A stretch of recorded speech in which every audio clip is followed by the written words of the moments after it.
దేశంలో కాంగ్రెస్ పార్టీ ఎన్ని రాష్ట్రాల అధికారంలో ఉంది? ఈ ప్రశ్నకు సమాధానం 3.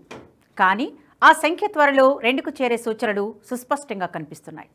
ప్రస్తుతం హిమాచల్ ప్రదేశ్, తెలంగాణ, కర్ణాటక రాష్ట్రాల్లో మాత్రమే హస్తం పార్టీ అధికారంలో ఉంది. అయితే వీటిలో కర్ణాటక చేజారిపోతున్న సంకేతాలు వెలువడుతున్నాయి. పీపుల్స్ పల్స్ రీసెర్చ్ సంస్థ కొడెమో టెక్నాలజీస్ సంయుక్తంగా నిర్వహించిన pulse of the Karnataka state survey నివేదిక హస్తం పార్టీకి షాక్ ఇచ్చింది. కేవలం 2 ఏళ్లలోనే కాంగ్రెస్ పార్టీకి ఈ పరిస్థితి దాపురించడానికి ఎన్నో కారణాలున్నాయి. నిజానికి ఫలితాలు వెలువడిన వెంటనే సీఎం పదవి కోసం రేసు మొదలైంది. చివరకు సిద్ధరామయ్యకు, డీకే శివకుమార్ కు చెరో 2 ఏళ్ల చొప్పున పంపకాలు జరిగాయి. మొదట పాలన పగ్గాలు అందుకున్న సిద్ధరామయ్య అధిష్టానం కుదిర్చిన ఒప్పందం ప్రకారం మరో 6 నెలల్లో దిగిపోవాల్సింది.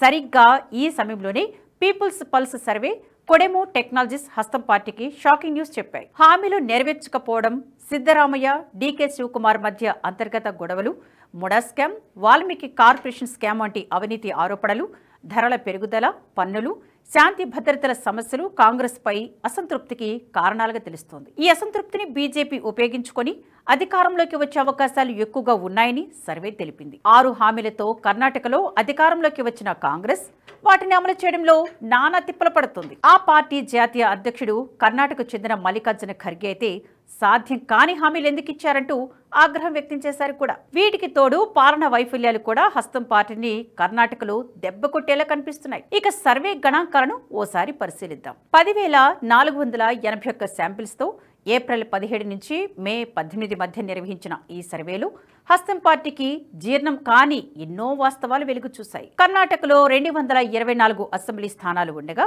మెజారిటీకి కావలసిన మ్యాజిక్ ఫిగర్ 113. ఈ సర్వే ప్రకారం ఇప్పటికిప్పుడు ఎన్నికలు జరిగితే ప్రస్తుత ప్రధాన ప్రతిపక్ష పార్టీ బీజేపీ 51% ఓట్లతో 136 నుంచి 159 స్థానాలు, కాంగ్రెస్ 40.3% ఓట్లతో 62 నుంచి 82 స్థానాలు, జేడీఎస్ 5% ఓట్లతో 3 నుంచి 6 స్థానాలు గెలుచుకునే అవకాశాలు ఉన్నాయని వెల్లడింది. ప్రస్తుతం అధికారంలో ఉన్న కాంగ్రెస్ పై ప్రధాన ప్రతిపక్ష పార్టీ బీజేపీ 10.7 ఓట్ల శాతం స్పష్టమైన ఆధిక్యత కనబరుస్తోంది. పెహల్గాం ఘటన తర్వాత భారత సైన్యం చేపట్టిన ఆపరేషన్ సింధూర్ కూడా బీజేపీకి అనుకూలంగా మారింది. పాకిస్తాన్లో కాల్పుల విరమణ తర్వాత అంటే మే 10 తర్వాత బీజేపీకి 1 నుంచి 1.5% ఓటర్ల మద్దతు పెరిగినట్లు సర్వేలో స్పష్టమైంది. 2023 ఎన్నికల్లో కాంగ్రెస్ పార్టీ 42.88% ఓట్లతో 135 స్థానాలు, బీజేపీ 36% ఓట్లతో 66 స్థానాలు, జేడీఎస్ 13.29% ఓట్లతో 19 స్థానాలు గెలుపొందగా ఈ 2 ఏళ్ల వ్యవధిలో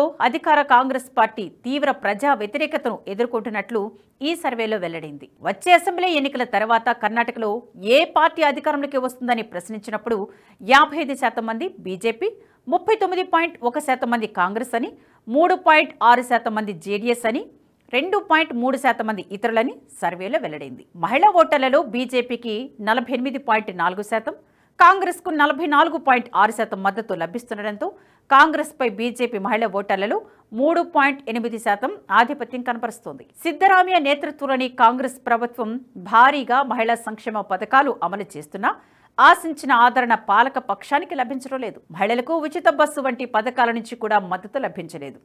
పురుష ఓటర్లలో బీజేపీ 51.9%, కాంగ్రెస్ 38.9% ఓట్లు సాధిస్తుండటంతో బీజేపీ కాంగ్రెస్ పై 13% భారీ ఆధిక్యత చూపుతున్నట్లు సర్వేలో వెల్లడైంది. 18 నుంచి 25 సంవత్సరాల ఓటర్లలో బీజేపీ కాంగ్రెస్ పై ఏకంగా 24% ఆధిక్యతను కొనసాగిస్తోంది.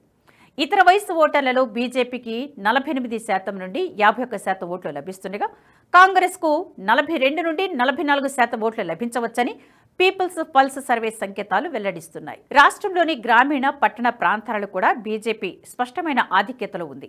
గ్రామీణ ప్రాంతంలో 13.5%, పట్టణాల్లో 6.6% కాంగ్రెస్ పార్టీపై బీజేపీ ఆధిక్యతలో ఉండగా గ్రామీణ ప్రాంతాల్లో జేడీఎస్ 5.7% ఓట్లు సాధించవచ్చని సర్వేలో వెల్లడింది. రైతులు బీజేపీకి 53.9%, కాంగ్రెస్కు 37.4% ఓట్లు లభించవచ్చు. 2023 ఎన్నికల్లో రైతు సంబంధిత అంశాలను కీలకంగా ప్రచారం చేసి సానుకూల ఫలితాలు సాధించిన కాంగ్రెస్కు ప్రస్తుతం రైతులు కూడా ఆదరణ తగ్గడం గమనించాల్సిన విషయం. కర్ణాటకలో మత, కుల రాజకీయాలకు ఎంతో ప్రాధాన్యత ఉంది. హిందూ సామాజిక వర్గంలో బీజేపీకి 58.5% ఆదరణ లభిస్తుండగా కాంగ్రెస్కు లభిస్తున్న ఆదరణ కేవలం 32%కే పరిమితమైంది. ముస్లిం సామాజిక వర్గంలో 85.5% ఓట్లతో కాంగ్రెస్ పటిష్టంగా ఉండగా బీజేపీ కేవలం 9.3% ఓట్లు పొందే అవకాశం ఉన్నట్లు ఈ సర్వేలో తేలింది. రాష్ట్రంలోని జనరల్ కేటగిరీ ఓటర్లలో 15.1%, ఓబీసీలో 14%, ఎస్టీలో 22% ఆధిక్యత బీజేపీ కనబరుస్తోంది. రాష్ట్రంలో కీలకమైన లింగాయత్ సామాజిక వర్గంలో బీజేపీకి 78.9% ఆదరణ లభిస్తుండగా కాంగ్రెస్ కు కురుబా సామాజిక వర్గంలో 54.6% ఆదరణ కనిపిస్తుంది. మరోవైపు ఒక్కలిగ సామాజిక వర్గంలో బీజేపీకి 47.8%, జేడీఎస్ కు 24.6%, కాంగ్రెస్ కు 22.9% ఆదరణ ఉన్నట్లు సర్వేలో వెల్లడైంది. సామాజిక వర్గాల వారీగా పరిశీలిస్తే కాంగ్రెస్ పార్టీ కురుబా, ఆది కర్ణాటక, మాదిగ, మాదర్ సామాజిక వర్గాలు బీజేపీపై ఆధిక్యత కనబరుస్తుండగా వీరశైవ లింగాయత్, ఒక్కలిగ నాయక్, నాయక్ వాల్మీకి, మరాఠాలు, విశ్వకర్మ సామాజిక వర్గాల్లో బీజేపీ ముందంజలో ఉన్నట్లు ఈ సర్వేలో వెల్లడింది. ఎస్సీ సామాజిక వర్గంలో మాత్రం కాంగ్రెస్ పార్టీ ఆధిక్యం కనపరిచింది. హస్తం పార్టీ 51.5% ఓట్లు పొందుతుండగా బీజేపీకి 41.7% ఓట్లు వచ్చే అవకాశాలు ఉన్నాయి. ఎస్సీ సామాజిక వర్గంలో బీజేపీపై కాంగ్రెస్ పార్టీకి 9.8% ఓట్ల ఆధిక్యత లభించే అవకాశాలు స్పష్టంగా కనబడుతున్నాయి. మొత్తంగా తాజా సర్వే బీజేపీ కాంగ్రెస్ మధ్య ద్విముఖ పోరుని సూచిస్తోంది. ఇందులో జేడీఎస్ వెనుకడుగు వేస్తోంది. 2023 ఎన్నికల్లో 18.3% ఓట్లను సాధించిన జేడీఎస్ ఇప్పుడు కేవలం 5% ఓట్లకే పరిమితం కానుంది. కాంగ్రెస్ ఓట్ల శాతం 2023లో 42.88% నుండి 40.3%కి తగ్గే అవకాశం ఉంది. గత 2 దశాబ్దాలుగా కర్ణాటక రాజకీయాల్లో బీజేపీ కీలక పాత్ర పోషిస్తోంది. 2004, 8, 2018లలో అతిపెద్ద పార్టీగా అవతరించింది. అయితే ఇంతవరకు స్పష్టమైన మెజారిటీని సాధించలేకపోయింది. సర్వే ఫలితాలను మొత్తంగా బేరీజు వేసుకుంటే కర్ణాటకలో అధికార కాంగ్రెస్ పార్టీకి కోలుకోలేని దెబ్బే. ముస్లింలు, ఎస్సీ వర్గాల నుంచి తప్ప సిద్ధరామయ్య ప్రభుత్వానికి ఏ ఇతర సామాజిక వర్గాల నుంచి మద్దతు లభించలేదు.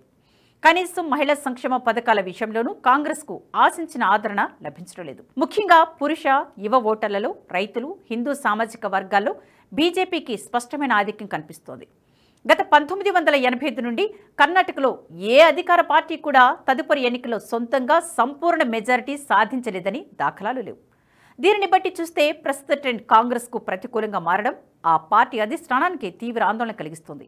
ఇది కాంగ్రెస్ పార్టీకి మరో పెద్ద ఎదురుదెబ్బని రాజకీయ విశ్లేషకులు అభిప్రాయపడుతున్నారు. తొలి 24 నెలల్లో కాంగ్రెస్ ప్రభుత్వంపై ఆదరణ తగ్గుతున్న దశలో రానున్న 36 నెలల కాలం కాంగ్రెస్ ప్రభుత్వానికి మరింత కీలకం కానుంది. సాధారణంగా ఏ ప్రభుత్వానికైనా మొదటి దశలో ఉన్న ఆదరణ రెండో దశలో తగ్గుతుంటుంది. మొదటి 2 సంవత్సరాల్లోనే కాంగ్రెస్ ప్రభుత్వం ఆదరణ కోల్పోతూ ఉంటే రానున్న 3 సంవత్సరాల కాలంలో తమ ప్రతిష్టను ఏ విధంగా కాపాడుకుంటుందో అన్నది వేచి చూడాలి. కర్ణాటక మోడల్ ని ఫాలో అవుతూ ఏడాదిన్నర కిందట జరిగిన ఎన్నికల్లో తెలంగాణలో కాంగ్రెస్ పార్టీ 6 గ్యారంటీలతో అధికారంలోకి వచ్చింది.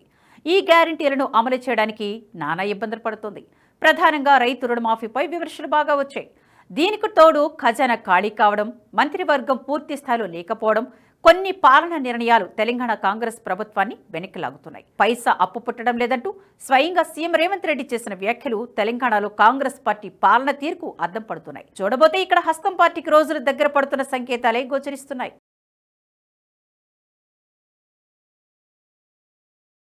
ఈ వీడియో మీకు నచ్చినట్టయితే లైక్ చేయండి, 10 మందికి షేర్ చేయండి. అలాగే కామెంట్ల రూపంలో మీ అభిప్రాయాలను మాతో పంచుకోండి. Nationalist hub group of channels ను సబ్స్క్రైబ్ చేసుకుని తెలుగునాట జాతీయవాద జర్నలిజాన్ని ప్రోత్సహించండి. ఈ వీడియో కింద ఉన్న బెల్ ఐకాన్ పై క్లిక్ చేయడం మర్చిపోవద్దు.